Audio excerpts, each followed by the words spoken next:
నమస్తే. Welcome to our channel. ప్రస్తుతం senior journalist Kiran Poldas గారు ఉన్నారు. నమస్తే సార్. నమస్తే అండి. సార్, సో సంధ్యా థియేటర్ తొక్కిసలాటలో భాగంగా అల్లు అర్జున్ వెళ్ళడం కారణంగానే అక్కడ తొక్కిసలాట జరిగిందని ఆయనని A11 గా పరిగణించి ఆయనని అరెస్ట్ చేశారు. సో ఇప్పుడు బెయిల్ మంజూరైంది. అయితే పబ్లిక్ లో ఉండే టాక్ ఏంటంటే గనక డబ్బున్న వాళ్ళు ఏదైనా చేస్తారు, సో కేసు క్లోజ్ అయిపోయింది అని అనేసి మాట్లాడుతున్నారు. దీనికి మీరేమంటారు సార్? ఇందులో మనం రెండు కోణాలు చూడాలి. ఒకటి, ఇది ఇంత సెన్సేషన్ కావాల్సిన కేసేం కాదు. వాస్తవానికి ఇది తప్పిదం ఉంది. అల్లు అర్జున్ తప్పిదం ఉంది, అటు పోలీసులు తప్పిదం ఉంది, థియేటర్ యాజమాన్యం తప్పిదం ఉంది, ఇన్నున్నాయి. కానీ అల్టిమేట్గా చివరికి ఒక ప్రాణం పోయింది, ఒక ప్రాణం విలవెల్లాడుతుంది. మానవతా కోణంలో చూస్తే అందరూ చేసిన తప్పుకి ఒక కుటుంబం చితికిపోయిందని చెప్పాలి. అయితే ఇక్కడ నిజంగా ఈ కేసులో అల్లు అర్జును ఇవాళ తప్పించేసుకుంటాడా అంటే డెఫినెట్గా జరుగుతున్న పరిణామాలు మనం చూస్తే కనుక ఇంటెన్సిటీ తగ్గింది. ఇంతకు ముందున్నంత ఇంటెన్సిటీ లేదు, తీవ్రత లేదు కేసులో. ఇంతకు ముందు కూడా ఎందుకు అంత తీవ్రత ఉంది? చట్టం, న్యాయం తమ పని తాము చేసుకుపోతూ ఉంటాయి. కానీ అంత బాగా అది ఫ్లేరప్ అయిపోయి ఒక తీవ్రత బాగా ఎందుకు కనిపించిందంటే రెండు రీజన్స్. ఒకటి, సెలబ్రిటీ కావటం వల్ల చర్చల్లో ఎక్కువ ఉంది. రెండోది, అసలు అల్లు అర్జున్ చేసిన పనులు కారణంగా అది ఇంకా పెరిగి పెరిగి పెరిగి పెరిగి దావానలంలాగా పెద్దదైపోయింది. అంటే మీరు అనేది ఆఫ్టర్ ఇన్సిడెంట్ అల్లు అర్జున్ చేసింది తప్పే.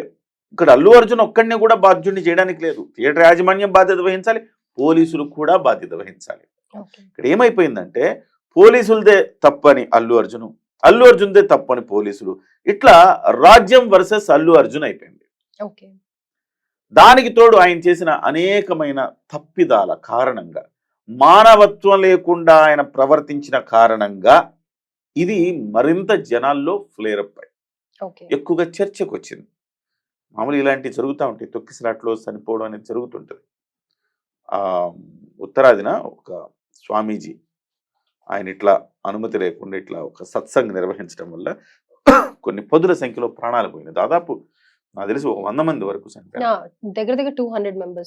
చనిపోయారు. చాలా దారుణం. అలాగే మీరు చాలా చాలా టెంపుల్స్ లో చూస్తే, టెంపుల్స్ లో కూడా తొక్కిసలాట కారణంగా ప్రాణాలు పోతూ ఉంటాయి. అవి జరుగుతాయి. భారతదేశంలో మీకు భగవంతుడన్నా లేకపోతే ఇలాంటి హీరోలన్నా ఒక రకమైన ఎమోషన్ ఉంటుంది.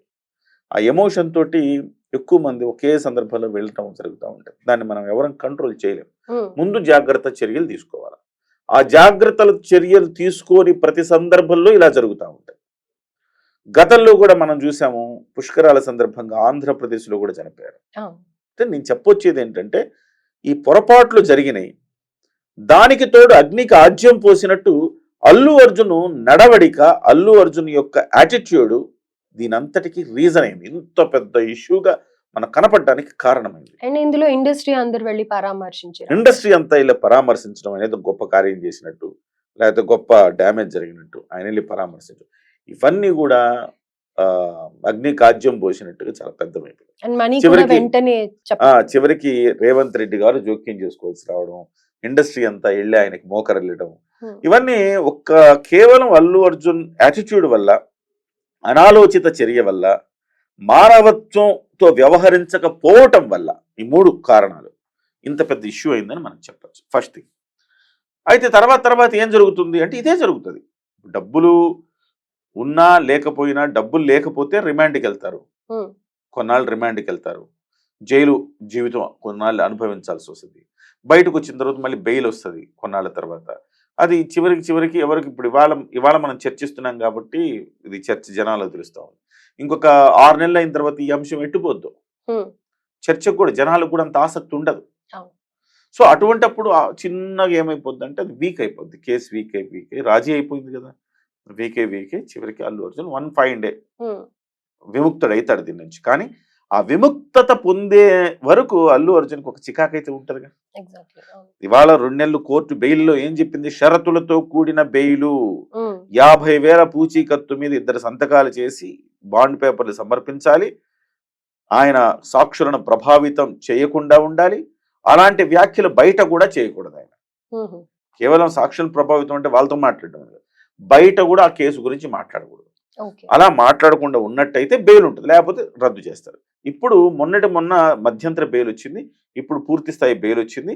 షరతులు ఏంటంటే ఇంతకుముందు నేను చెప్పిన ఆ రెండిటితో పాటు ఇంకో షరతు ఏంటంటే చిక్కడపల్లి పోలీస్ స్టేషన్కి వెళ్ళి విచారణకు ప్రతి వారం అటెండ్ అవ్వాలి. ఇది 2 నెలల పాటు అటెండ్ అవ్వాలి. 2 నెలల పాటు తర్వాత అంతే. మనం చూస్తున్నాం కదండి, ఈ కేసులు డబ్బులు ఉన్న వాళ్ళకి సహజంగా మొదట్లో కొంత ఉంటే తర్వాత నీరు గారిపోతా ఉంటాయి. జగన్మోహన్ రెడ్డిని ఏం చేయగలిగాం? 1,00,000 కోట్లు జగన్మోహన్ రెడ్డి దోచేసుకున్నాడు అన్నారు. మరి జగన్మోహన్ రెడ్డి ఏమైనా చట్టం న్యాయం ఏమైనా చేయగలిగినాయా? 10 ఏళ్ల పాటు బయట ఉన్నాడు, 5 ఏళ్ల పాటు ముఖ్యమంత్రి అయ్యాడు, రికార్డ్ అది. మళ్ళీ ఇంకా నేను ఎప్పుడు చిన్నప్పుడు చూసా అసెంబ్లీ రౌడీ అనే సినిమా. అసెంబ్లీ రౌడీ అనే సినిమాలో మోహన్ బాబుని జైల్లో వేస్తే ప్రజలంతా వెళ్ళి ఆయన నిర్దోషి నిర్దోషి నిర్దోషి అని చెప్పి ఆయన్ని గెలిపిస్తారు. అట్లా అసెంబ్లీ రౌడీ అవుతాడు ఆయన. ఈయన ఇప్పుడు నిర్దోషి అని ప్రజలు చెప్పకనే చెప్పారేమో అనిపిస్తుంది ఆయన్ని. నిర్దోషి అంటే ప్రజలకి ఏం పట్టదు. అవినీతి అనేది వ్యవస్థీకృతమై ఎవరు తినలేదు, జగన్మోహన్ రెడ్డి అందరు తింటున్నారు, జగన్మోహన్ రెడ్డి కొంచెం ఎక్కువ తిని ఉండొచ్చు. ఇట్లా మొద్దుబారిపోయింది, ప్రజల బుర్రలు మొద్దుబారిపోయినాయి. అందువల్ల దీన్నంతా యాక్సెప్ట్ చేస్తున్నారేమో అనిపిస్తుంది. దుర్మార్గం అది, దారుణం. ఒక వ్యక్తి ఆ వ్యక్తి వల్ల అనేక మంది ఐఏఎస్ ఆఫీసర్లు అందరూ జైళ్ళకి వెళ్తే ఆ వ్యక్తి మాత్రం బయట ఎట్లా ఉంటాడు? సో ఇది సమాజం కూడా ఆలోచించాల్సిన అంశం. అలాంటి కేసు నేను చెప్పొచ్చేది అంటే అలాంటి కేసులే లైట్ అయిపోయినాయి. సొంత బాబాయిని మర్డర్ చేశారని ఆరోపణలు ఎదుర్కొన్న అవినాష్ రెడ్డిని కనీసం అరెస్ట్ కూడా కాలేదు. న్యాయంలో మనకి న్యాయస్థానాల్లో కూడా న్యాయం అనేది మారాల్సిన అవసరం ఉంది. తొందరగా శిక్షలు పడేలాగా ఈ లూప్ హోల్స్ అన్నిటిని తగ్గించుకొని న్యాయశాస్త్రంలో కొన్ని మార్పులు రావాలి. అప్పుడే వీళ్ళకి సరైన శిక్షలు పడతాయి.